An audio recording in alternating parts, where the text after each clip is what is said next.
Progress is going really well. I'm training like 3 times a week for maybe 45 minutes, an hour. But I'm working as well. I'm doing construction, I'm doing some heavy jobs, so this is taking energy. Going well. Okay, then let me try it. Let me jack it up. I'm training 4 times a week, could do a little bit more. What happened? Nothing. That's what happened. Everything stopped. For 3 or 4 weeks, I cut it back, started growing again.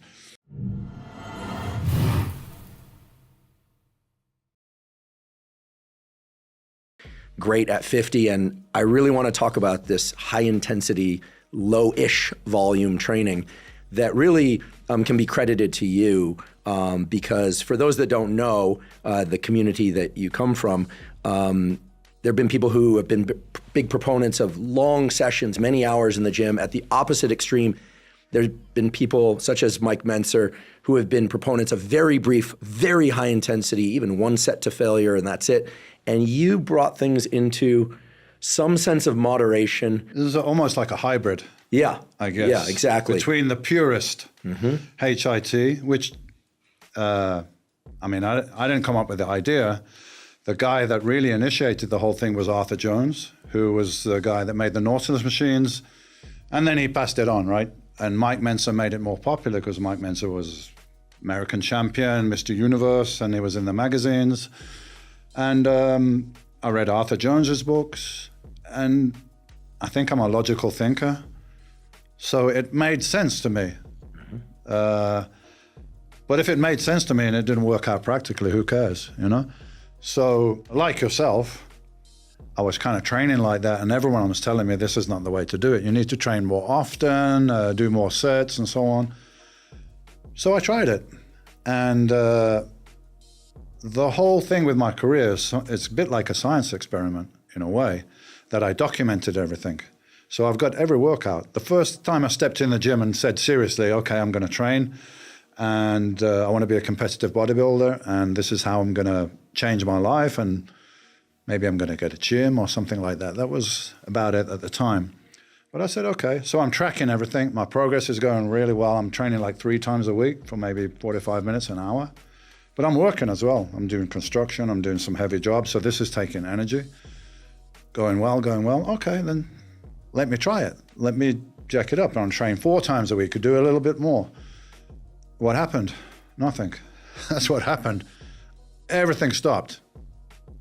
For 3 or 4 weeks, I cut it back, started growing again. So I didn't really need to learn that lesson too many times. And I got to be British champion. I got to be turned pro. And I read everything that Mike Mentzer wrote in the magazines and everything like that, and got to meet him when I came out here. And we discussed training and so, okay, what are you doing? You know, I'm warming up, whatever it takes, a couple of sets. I'm doing a set to failure, and then I'm resting 2 or 3 minutes, dropping it down 10% maybe, and going to failure again. So I'm hitting that nail in twice just to make sure it's in there. So Mike said, why don't you try cutting back to 1 set to failure? So I started that around 91, 92, and I feel like I got another level of growth from that. So people say, oh, Dorian doesn't do HIT. I don't know what category we want to put it in, but it's probably somewhere between conventional bodybuilding and the extreme of HIT that Mike Mentzer was doing and Arthur Jones, which would be perfect for the average person. I mean, Arthur Jones was doing like a whole body workout a couple of times a week. That was his initial recommendation. And I agree, for the average person, that's great because you want to build a certain level of muscle mass for your health. But I was a competitive bodybuilder, so you got to be concerned with a little bit like, you know, side delts, rear delts. Average person could do 1 shoulder exercise, that would be enough. So you need to do a little bit more as a competitive bodybuilder. So somebody came up with the moniker Blood and Guts. They saw my training, that looks like blood and guts. So that's what we called it. So it's high intensity training, a lot less than the other guys were doing probably, but maybe the HIT purists will say, oh, it's not. But it is what it is, and it's all, I've got every workout written down so people can see what I did, and call it what you will, but you know, it was briefer than everyone else I was competing against. And it had an effect. Although not everyone followed what I was doing, but prior to myself being successful, it was like 6 times a week. Some people were doing twice a day. Not very often, to be honest. There's a lot in the magazines. Arnold promoted that a lot, right? But if you look at Arnold, he was probably full size when he was 21, 22. He was huge. How did he get there?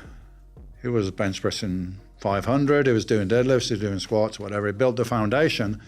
And I believe competitive bodybuilders back then, they kind of use the weights as a calorie burner as well. So they got the muscle mass, then they're doing more volume and more sets and more reps. And obviously this is helping to maintain the muscle while at the same time burn a lot of calories.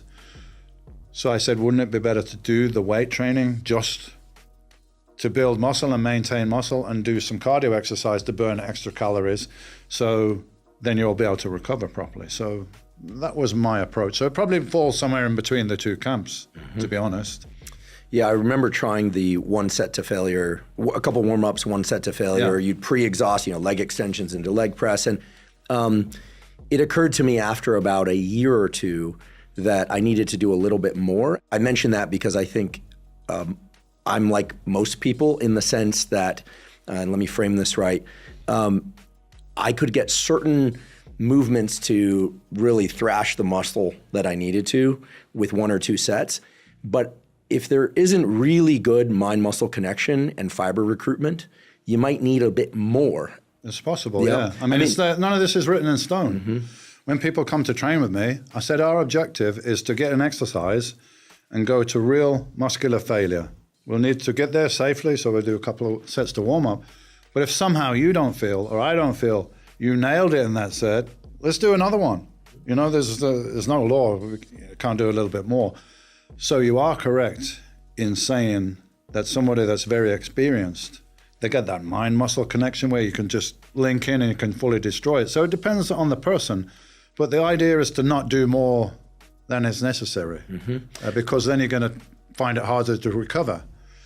And the process is stimulate, right? So you got to train, you got to overload. And during this process, you're not growing. You're creating damage, stress to the muscle that then has to recover and then overcompensate.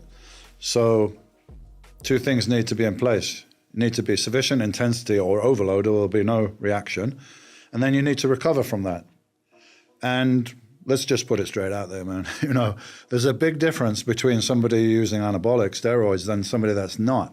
So somebody that's using can recover from that process more quickly than somebody that isn't. So I feel I should always say this, because when you're looking at a champion bodybuilder, how he trains, and you're a young guy trying to build up, that's probably not appropriate for you right now. That guy has already got the size and is refining for a competition or something. So that's the idea, to do enough to stimulate, but not more than that, because this is an overload that you've got to recover from. So you've got to recover before you grow as well.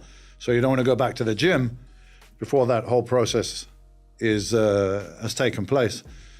So I use some simple analogies sometimes when people are training with me. Like, we're going in now, we're knocking a wall down, right? We're rehabbing your house, we're knocking a wall down, and the guys need to come now with the bricks. So they need materials, and they need to do it, but they're halfway through building that wall, and you come and knock it down again. We're not getting anywhere, So that's the process that you kind of have to understand.